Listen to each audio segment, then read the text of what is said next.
What's up, guys? It's McNulty here. Welcome back to the channel and Merry Christmas. It is finally time for the December 2023 Soul Exchange. Just 3 days to go before Christmas, and you've got a hero available that you can have. As long as you've got enough heroes to trade for it, you can just pick any one of these lovely heroes in front of us here.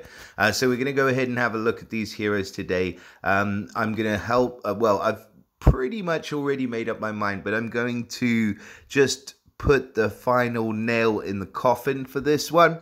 And just go through the heroes and just give a little bit of insight as to what I think about these heroes and who I think you should be considering and who you shouldn't be considering, considering how many tokens you might have to spend at each level or how many heroes you might have to trade. So we're going to start off from left to right at the bottom. First hero in the 10 soul row is going to be Costume Jabberwock. All right. Now, Costume Jabberwock is actually a really good hero. I think that for 10 souls, he's a bit of a bargain. And that is mainly because of this costume bonus. The amount they've increased the stats for these Wonderland heroes makes them very relevant again in the game. The only thing is to consider is that it's likely that in the future we will be seeing this happen with other families of heroes. I don't think they're going to just leave heroes behind forever. Although I do think that they do like to put this behind a costume paywall. So you may well have to summon for the costume. And there's no guarantee that you get it. So here you go. I mean, Costume Jabberwock. So he gets the Wonderland family bonus, which is a really good one because it's an increase for mana generation.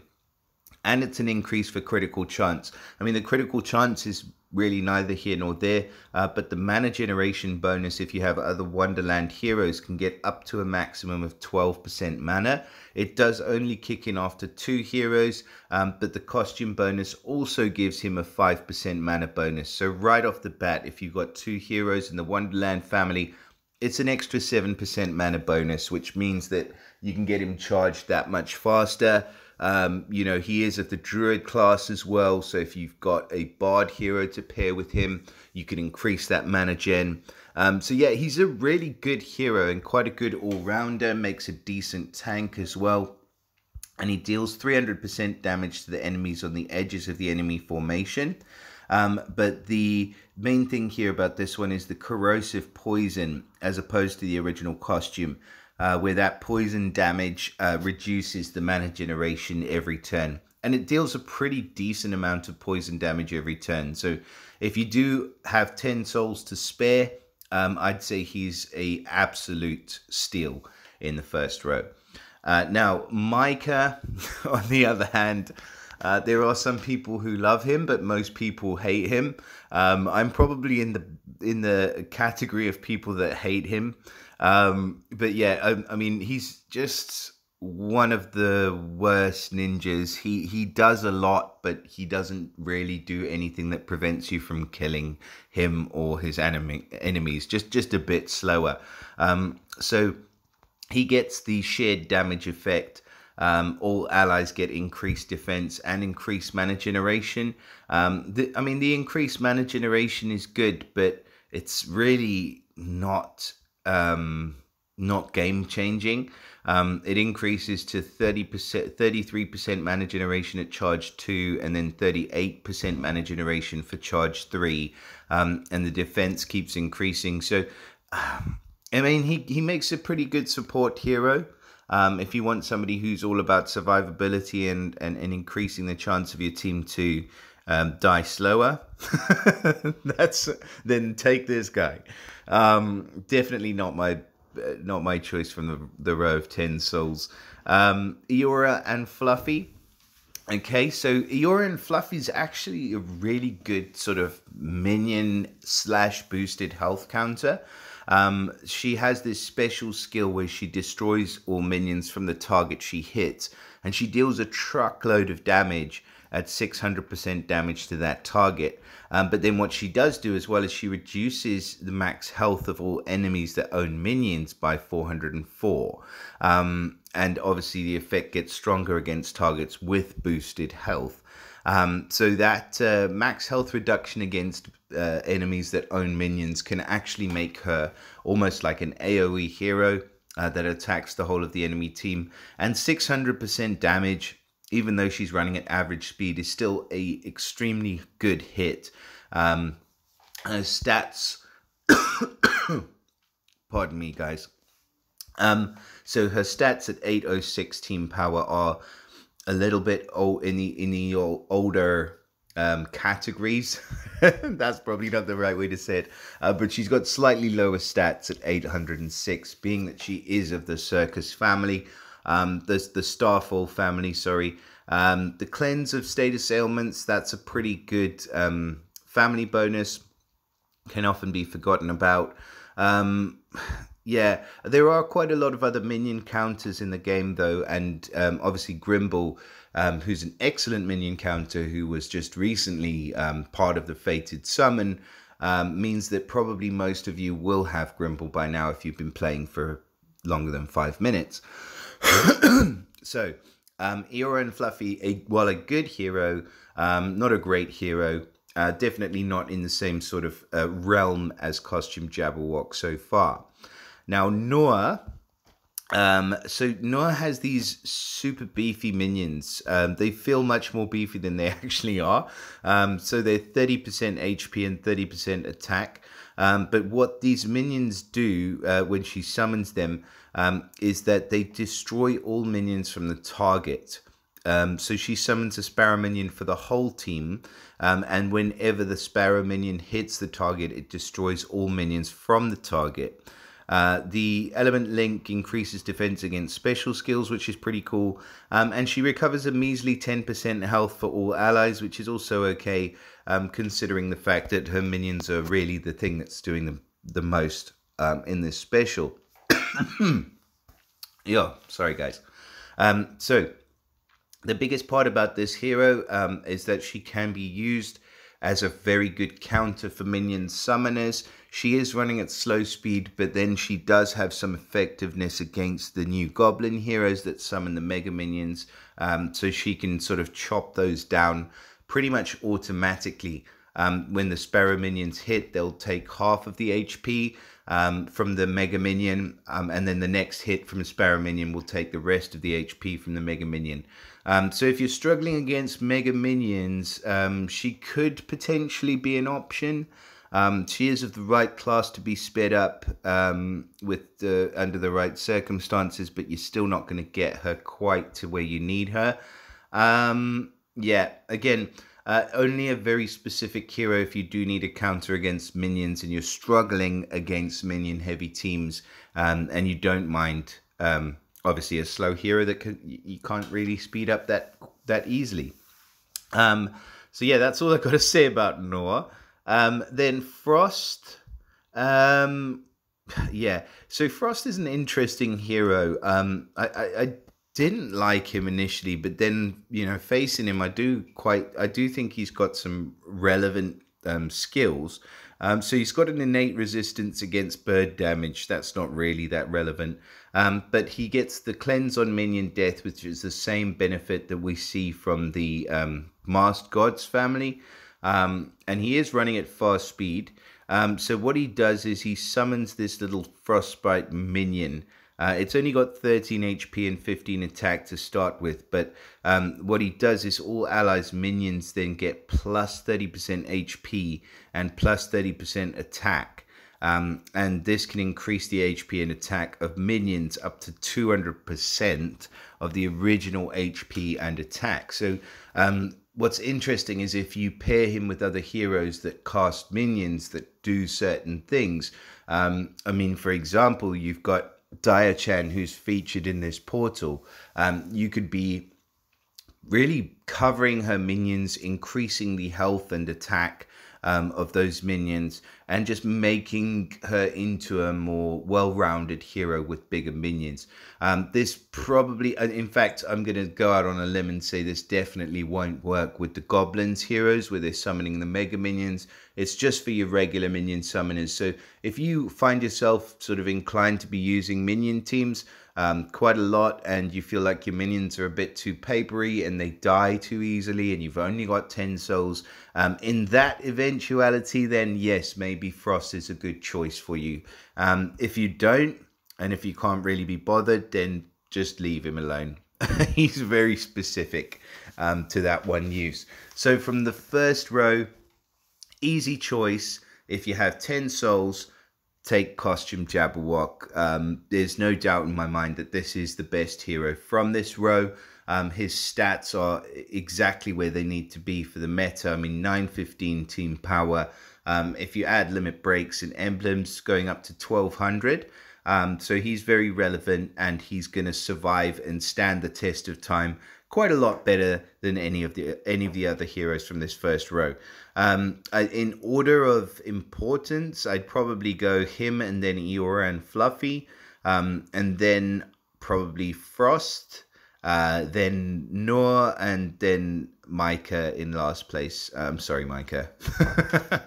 Now, for the second row, let's start from left to right again. So we've got Chemy. Chemy is one of the newer one of the newer Gargoyles heroes. He's a pretty good choice from this row. In fact, I think for 15 souls, I was surprised to see Chemy in this second row. He is a damage dealer, and that is pretty much all he does, but he does it extremely well. So he deals 330% damage to all enemies, so no ifs, ands, and buts. At average speed, 330% hit to all is a massive amount of damage. He's got a pretty decent attack stat. His stats are okay at 850, and he deals additional 65% damage per status element he has, up to 655% damage in total. So that can potentially get up to a hit of 655 to the whole team, at which point they're all being carried out on stretchers because the game is over. The other nice thing about Chemy is that he can be paired up with the Gargoyles heroes, so he can get the immunity against certain status elements, fire and poison and water, and that really can be helpful. So yeah, what do I think of him? For 15 souls, I think he's a bargain. I think they've been quite generous. I'm gonna say that with a pinch of salt because they haven't been very generous in previous soul exchanges. So hopefully this is a sign of things to come in the future. So yeah, I think he's a great pick. I think he can be paired up quite easily with other heroes. I do think that he can be quite effective as a defensive hero as well. So he can be effective as a tank if you need him in a pinch. He's all about the damage, and if you pair him up with another hero that gives defense down, say if you've got, I don't know, Guardian Panther, or if you've got even somebody at the 4-star level like Costume Tubertus, you can just throw some defense down on the enemy team, and then they're just going to be melting away when he casts his specials. So a really, really good hero and an excellent pick at 15 souls. Now, Eloise, she's actually a good hero. So she's of the Raven family, so she has a chance to make her cast ailment uncleansable. And she's a pretty good minion destroyer, so she does destroy all minions from all enemies, and she deals 270% damage to all enemies. That is a pretty decent amount of damage. In fact, a short while ago I would have said that's incredible amount of damage for an average speed hero, but unfortunately we've gone into the realms of impossibility for what would have been a few years ago, or even a few months ago now. So I don't think you would take this hero for the damage, so you'd take her as a minion destroyer. That being said, if the enemy, it says if the enemy had minions, they'll resist new minions for 4 turns. So it's okay that maybe they can't summon new minions. But with minion destroyers, it doesn't really matter if they summon new minions or not, because you can just destroy them all over again without taking any damage. That's the point. So I think that she's maybe a little bit of a counterintuitive hero, and there are better minion destroyers out there. But if you haven't taken any of them for whatever reason, then she might well fit the bill. I think she does it quite a bit better than Eora and Fluffy from the first row. So if your priority is destroying minions, then from the second row, Eloise would be the one to go for. But short of that, I would definitely take Chemy over her. Now, let's get on to Winred. So Winred is the first ever Bard hero that we've seen featured in this Soul Exchange portal. And why is that important? Well, it sort of goes without saying, but in case you don't know, the Bard family gives a 5% mana generation buff to other allies in the battle, as long as they have no other family members or realm members in the team. So that means that you're able to boost the mana generation of heroes just by having this hero on your team.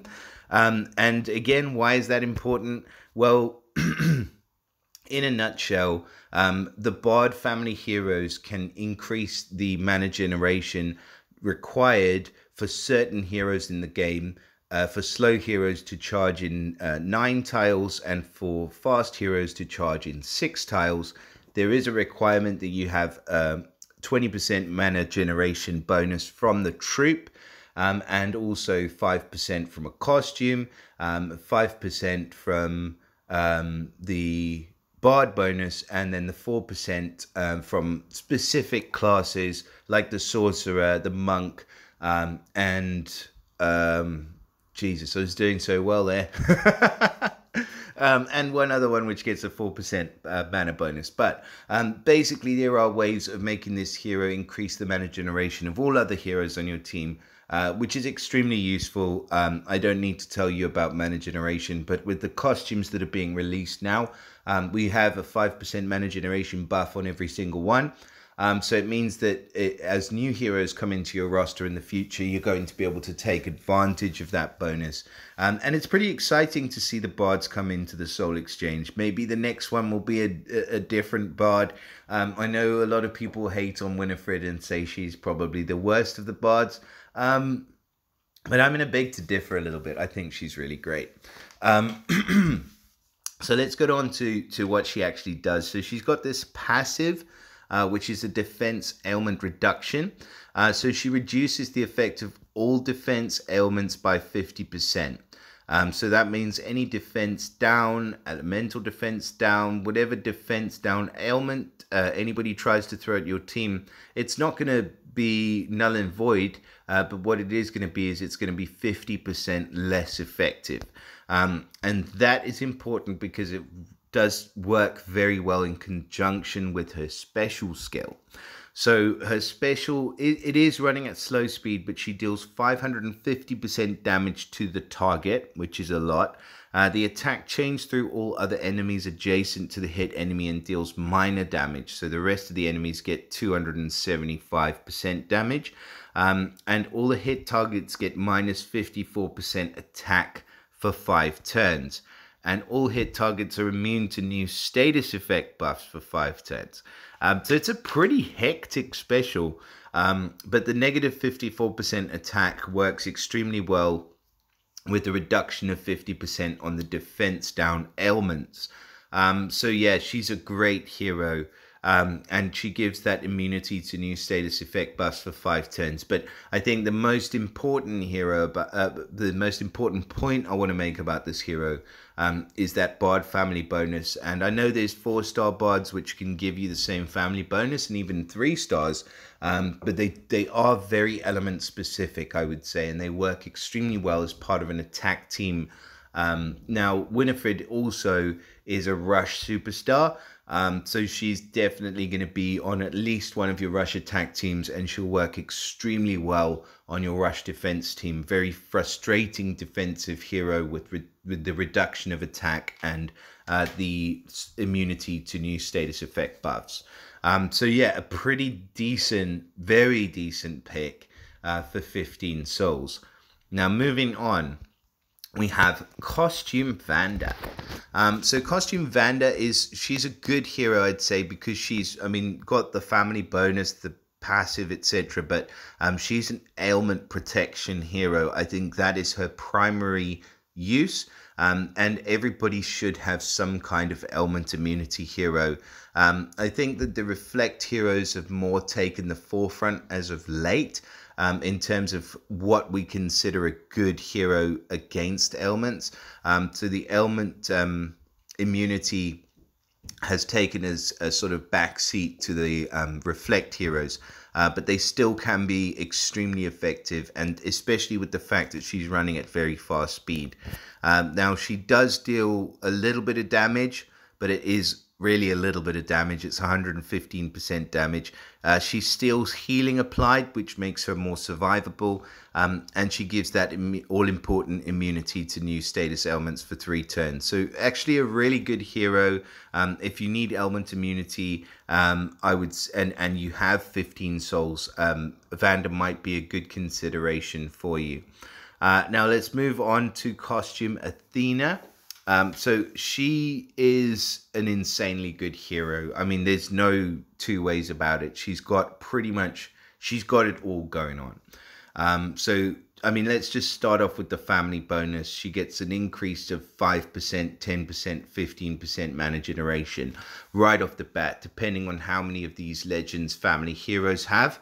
And plus she gets that 5% bonus for the mana in the costume bonus.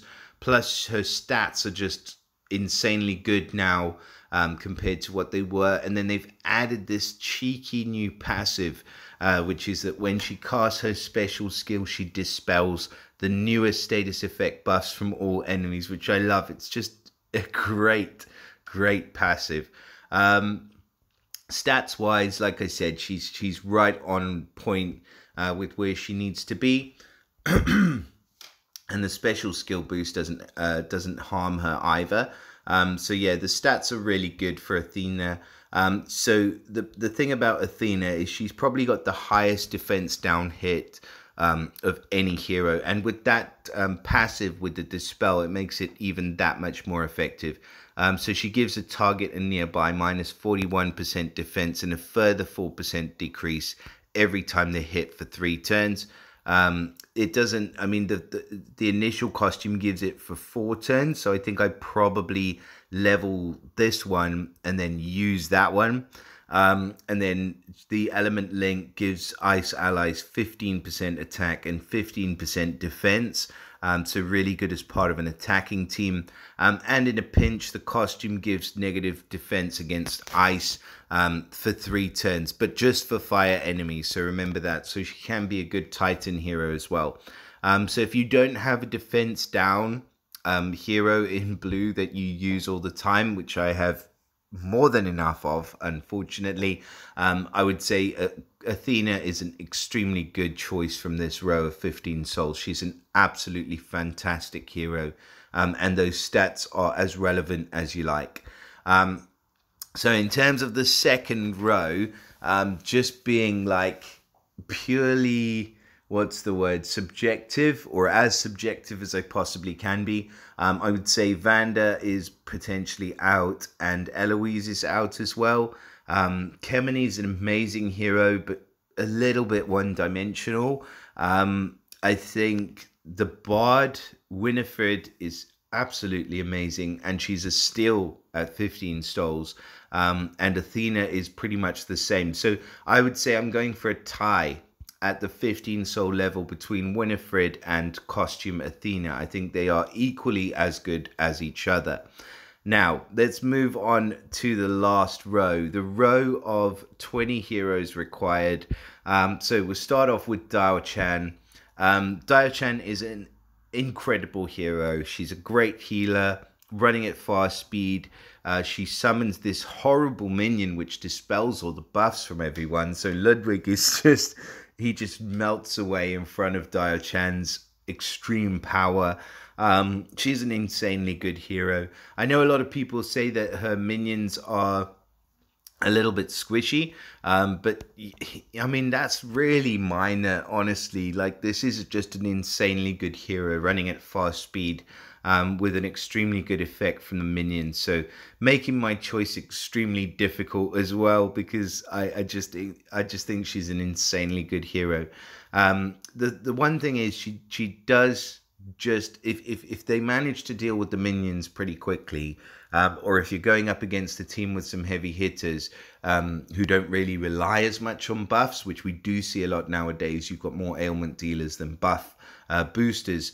But once they've destroyed your minions, she's just a healer. You know, so there is a little bit of a caveat to that, and she can be a little bit tricky to work with on offense. So I think that's probably her only Achilles heel, but otherwise she's an insanely good hero. You got Costume White Rabbit. This is a great hero. Just a really, really good hero. A fast defense down hero. His damage is not quite that much. It used to be quite a lot harder. But in comparison, by today's standards, 260% to the target nearby is like a fly swatter. So yeah, not quite as strong as he used to be. But the negative 34% defense for 3 turns, and the fact that duration resets if the target's healed, and the defense down can't be cleansed, makes him an extremely useful hero and very good as part of an attacking team. In wars, raids, pretty much farming, pretty much all areas of the game. And the family bonus, again, is the same as Jabberwock. If you do have Jabberwock, maybe you just grab this guy just to have another Wonderland family hero. But yeah, if you're lacking a element, or not an elemental defense, but if you're lacking a defense down in Holy, White Rabbit should be your choice. And when I say defense down in Holy, I mean at like the 5-star level. So if you've got somebody like Leonidas costume, second costume, who gives defense down to all, I'd probably pass on White Rabbit, even though he's at average speed. But if you're lacking defense down, then White Rabbit's an insanely good hero. So yeah, you can't really go wrong so far. Where you can go wrong is with this guy. This guy. Why they've decided to feature Filas Fog for 20 souls with no costume is completely beyond my realm of understanding. I'm not even going to honor this guy by taking even more than a minute to talk about him. But you should not pick this guy from this row unless you really need defense down against nature, 58% for 4 turns. His priority dispels only to a single target, so it makes him pretty useless in the face of other heroes, especially with those low stats. So don't pick him. You don't get his costume unless you are unless you're desperate, or you're just completely bonkers. Now moving on to Garnet. So Garnet, still a really good hero in wars. There are some synergies that you can work around her, whereby she can charge heroes up pretty quickly. Like she works very well with Ruffian and Nergib, giving that mana from her steel. But her stats are slightly dated, so she's probably the weakest hero from the row of 20 souls. But that doesn't really matter all that much because of her skill. So she boosts health by 180 at her first charge. So within 5 tiles, you're getting a health boost. And then you're getting ailment immunity for 2 turns. So if you can sort of scrape together an extra 5 souls, I would definitely take Garnet over Vander. She is just a better hero all around, and healers really don't go out of fashion as quickly as damage dealers. So at second charge, you're going to get a 400 boosted health plus a 3-turn ailment immunity. And at third mana charge, if you do get there, you get 720 boosted health and 4 turns of ailment immunity. So she's going to be pretty easy to give element immunity to your team. And as I've said before already a few times in this video, element immunity is an extremely good talent. If you don't have it, get it. So yeah, I think Garnet's only Achilles heel, like I said, is that she is a little bit squishy. But if you second limit break her, you can expect to get the stats to about 1,000 attack, over 1,000 on defense, and 2024. That's funny because we're coming into 2024, but pretty respectable stats if you do go for the second limit breaks on Garnet, which is where I'd say that you probably would need to be with this hero to get the most out of her. And then last but not least, we have Tethys. Tethys is one of the newer Atlantis heroes, so she's from the Atlantis family. She can benefit alongside the Untold Tales heroes. Not that that's going to sort of sway your choice in any way, but yeah, stats-wise, she is getting a little bit into the realms of being slightly dated, especially at the 20 soul tier, but not bad. She does do damage to the target and nearby, an equal amount of damage, so 300% damage target and nearby. They get the water damage over 3 turns. She's kind of like Vila, just a better version of Vila, and only hits 3. And all allies get... Sorry, ice allies get 60% attack for 3 turns. Not ice allies get 30% attack for 3 turns. Really, that's not... it's okay. I don't want to talk her down too much because I know some people are going to be mad, but I just don't think that she is as good as some of the other heroes that we've got in this row. So yeah, I like the equal damage to all. I like the water damage.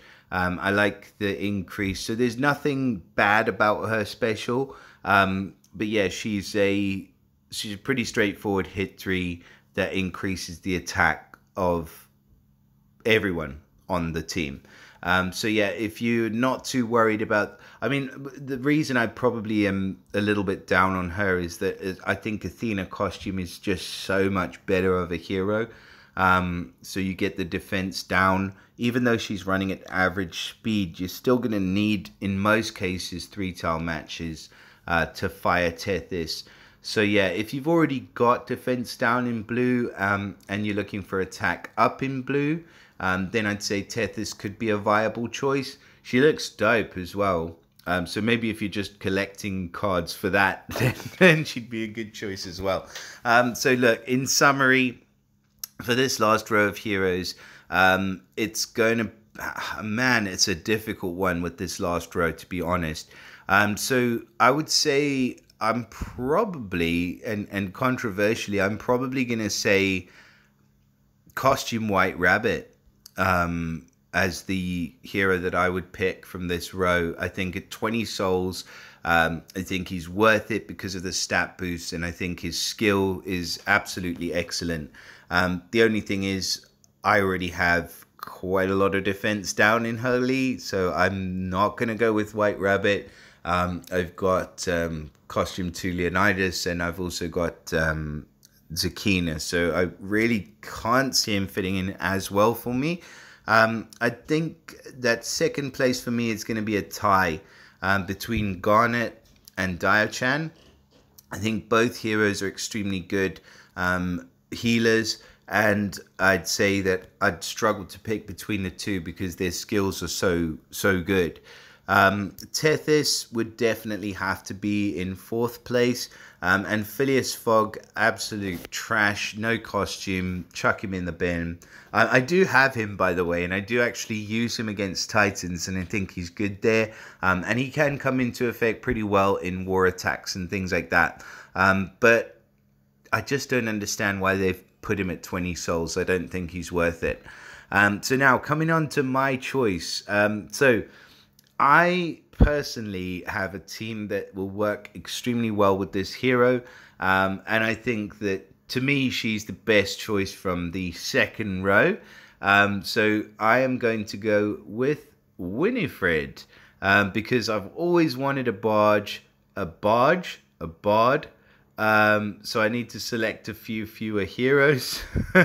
But yeah, I've always wanted a bard hero, and not just that, but she teams up extremely well with a lot of other heroes that I've got in my roster. And like I said, for the future, for viability in the future, she's really going to be extremely useful with being able to boost up the mana speed of any lovely new heroes that I may just be able to acquire in the future.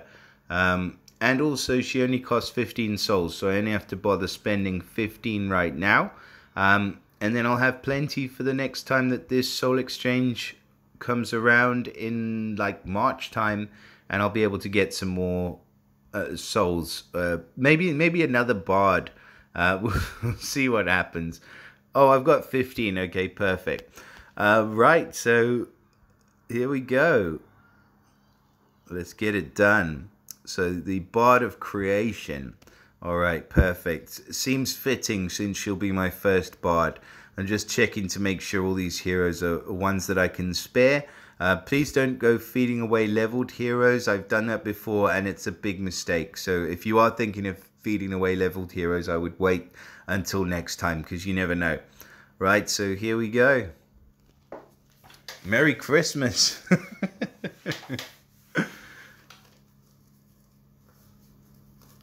Boom. Oh, that's amazing. I'm so stoked, honestly. She's going to go straight onto a team.